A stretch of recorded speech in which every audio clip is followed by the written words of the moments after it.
Prime Minister Narendra Modi is all set to embark on his first foreign visit after Operation Sindoor.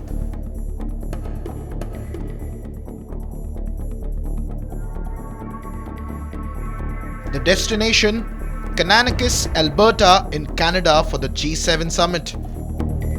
Since 2019, Prime Minister Narendra Modi has been almost a permanent invitee to the G7 summit. From France in 2019, Germany in 2022, Japan in 2023, or Italy last year. Over the years, the Prime Minister has emerged as a central figure at the global economic table. Over the years, despite all the shifting world leaders, few in the G7 have remained constant. While Canadian Prime Minister is the most notable change this year, Prime Minister Narendra Modi and French President Emmanuel Macron are the only two constants in this grouping. Take a look at this year, for example. 5 of the 7 G7 leaders were either elected or appointed in the last 1 year. Despite this, with a little over a week left to the G7 summit and no calls from Canada, there was intense speculation on whether the Prime Minister would make the cut. It was just a week left for the G7 summit to take place, and as the all-party delegation leaders have come back to the nation after their 32-nation visit, there is almost silence at the South Block where I'm currently present at. Now, this is because Prime Minister Narendra Modi was not invited as a guest at the G7 summit, or this is something that we had known until Friday when the phone lines rang at the PMO. It was a call which was received from Ottawa, and it was an invitation for India to be present as a guest at the G7 summit. Now, what could be the sudden change? Was it a change in heart of the Canadian Prime Minister? Or was it some sort of a pressure that was mounting from the G7 allies? Or was it just a wisdom? Well, you cannot host a G7 summit, a summit that level, without the fastest growing nations on the table. Well, take a look what the Canadian Prime Minister Mark Carney had to say. There are certain countries that should be at the table for those discussions, and in my capacity as G7 chair, in consultation with others, some others, make those determinations. India, the 5th largest economy in the world, effectively the most populous country in the world, central to a number of those supply chains, at the heart of a number of those supply chains, so it makes sense.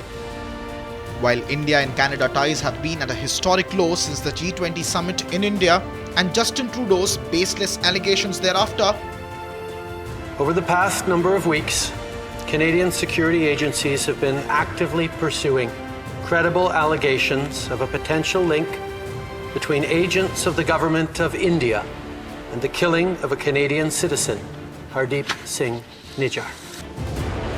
Many speculated Prime Minister Modi may not get an invitation this year, given the short notice at which it was received. Look, I think there was always a possibility that the host country could have decided not to invite, another country which was, in a sense, a regularly invited country and one of the most important economies in the world. So there was always that chance. But I think, look, let's face it, there could have been pressures from the other 6 G6 countries to invite India and have India at the table.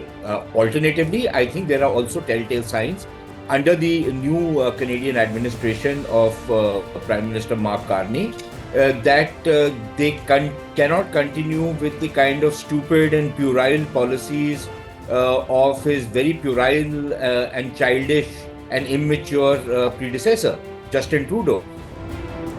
The invitation to the Prime Minister also found resonance amongst the Canadian opposition. India has been at the last 6 G7 conferences. It's one of the biggest and fastest growing economies in the world. We need to sell our natural gas, our civilian nuclear power technology, and other resource projects to India, and we need to work with India and other countries on trade and security. Top diplomats believe that the delay in invitation to the Prime Minister was perhaps a procedural delay with not much to read into it. the Canadian Prime Minister, the new one, would have wanted to invite the Indian Prime Minister. So then, either through his High Commissioner here or through our High Commissioner or Acting High Commissioner in Canada, he sends a message. We are going to have the summit on such and such date. Would the Prime Minister of India be able to attend? This message would have come a long time ago, but then the Prime Minister wasn't able to confirm. Then we had this issue with Pakistan. We were not sure where it was going to take us. So the Prime Minister did not respond. He did not say yes or no. He waited till the situation became clearer, till his own program could be formed, and then he said, yes, I'm attending. The one thing that he has said, I look forward to meeting my Canadian counterpart.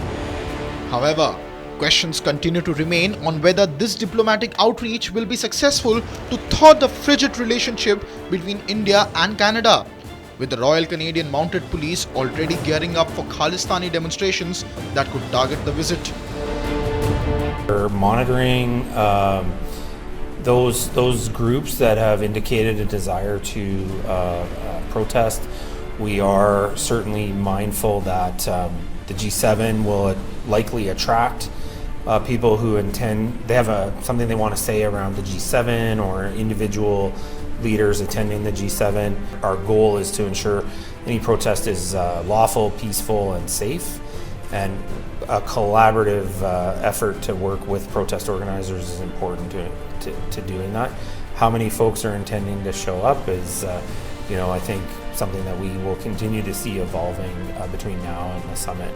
We have a major issue with Canada. Canada needs to address that issue of giving, treating terrorists and transnational criminal gangs with kid gloves. People who call for murder, people who call for mayhem, people who call for massacres, who celebrate massacres, to allow them to parade on the streets of Canada is not something which is expected out of what is, after all, a friendly country. So I think India also has problems. Both sides are trying to reset their relationship. And to that extent, I would imagine that this invitation is par for the course. With the Prime Minister's visit now confirmed, all eyes will be now on how he will lead the talks with the G7 leaders for the first time since Operation Sindoor. And our Prime Minister goes for the G7 meeting, he will be having conversations, obviously, with all the world leaders present there, and will have an occasion to speak about why we did what we had to do, and brief them on what Pakistan has been doing, and send a very stern message that India will impose costs on Pakistan. The Prime Minister's visit will also give India a global stage to further strengthen the dialogue with European allies on Operation Sindoor. Then emerges the big variable in the entire equation: US President Donald Trump. Now, the meeting with President Trump will be very important because President Trump has taken a line which is not helpful to us at all. He is boosting Pakistan, he's equating India and Pakistan, he's talking about mediation in the Kashmir issue, he sidetracked the entire issue of terrorism inflicted by Pakistan on us, and the fact that it is what happened at Pahalgam which triggered India's reaction.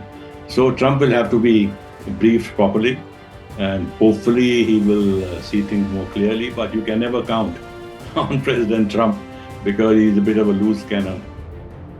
And Trump is not just going to be challenging for India, but even for the other G7 nations.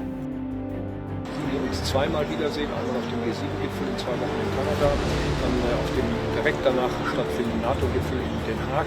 Also wir werden jetzt in kurzer Abfolge mehrere Gelegenheiten haben, uns zu sprechen. Wir haben heute ein Fundament gelegt für sehr gute persönliche, aber auch politisch zielführende Gespräche. When nations get along, the answer is no. The American President Donald Trump has made it clear that he prefers bilateral relationships to multilateral partnerships. He doesn't like the G7, he doesn't like Canada, he doesn't like Britain, he's not very friendly with the French, he has issues with Germany, he has problems with everybody in the G7, and if he decides to leave, G7 is dead. It's being kept alive like NATO is by the American president. So, do I see G7 playing any kind of a role, or they'll issue a great communique after the Canada meeting. They'll have a good dinner, they'll drink lots of wine, and then everybody will go to sleep. Nobody will read the communique, not even the G7 nations themselves. But with the mediation row escalating between India and the US, just days ago, my administration successfully brokered a historic ceasefire to stop the escalating violence between India and Pakistan. And I used trade to a large extent to do it. I said, fellas, come on, let's make a deal. Let's do some trading. Let's not trade nuclear missiles. Let's trade the things that you make so beautifully. how will the Modi-Trump bilateral turn out at G7?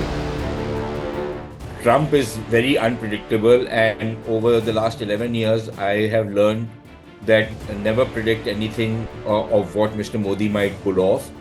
So I think this is a mission impossible. But to the extent that we get a chance, both countries get a chance, and Mr. Modi can have a direct one-on-one with Donald Trump. And then we'll have to see whether Donald Trump puts his family and his associates' business interests over his national interests, which are better served by dealing with India, or he tries to balance the two. And I think a lot of what is likely to happen over the next couple of years with the United States will hinge on that particular question. The stakes are high across the board. For the Canadian Prime Minister Mark Carney, the G7 is the first big opportunity to set pace for his diplomacy. Taking over from Italy as the G7 president is bound to be a tall order. La presidenza canadese sta costruendo molto sul lavoro fatto dalla presidenza italiana, quindi c'è continuità su alcune materie per noi molto importanti, da sempre sulla stessa lunghezza d'onda. Penso alla questione ucraina, sulla quale condividiamo gli sforzi per una pace giusta e duratura, e anche il Medio Oriente, quindi il tentativo di costruire per dare alla regione una prospettiva di stabilità e quindi di crescita. As you just said, we are building on the leadership of Italy in the G7 at Puglia. We're building on the Mattei plan. In fact, all the issues that you tabled last year have proven to be the central issues that the world faces. And truly, with the partnership between Italy, your leadership, our partnership, we can bring the G7 to a new level where we build on our values and we deliver prosperity for our citizens. Issues of Ukraine and Israel are expected to remain at the core of many discussions. If Russia turns the Istanbul meeting into an empty talk, there must be a new level of pressure, new sanctions, and not just from Europe. We need to work on joint sanctions at the G7 level, including with the United States and with everyone in the world who wants peace. It's very, very important that each of our partners supports this exact approach. Amidst all this, 1.4 billion eyes will be closely watching Prime Minister Modi's every move at the G7 summit. While the organization may not in itself be a major force of change, the optics will be significant nonetheless. G7 was created in a moment of crisis. It is irrelevant in the global crisis that we are seeing today. It has no relevance. I think it's a dying institution. But India will continue to raise its voice as we represent the global South. Narendra Modi doesn't go as the Prime Minister of India. He goes as the collective voice of the global South, which has over 120 countries.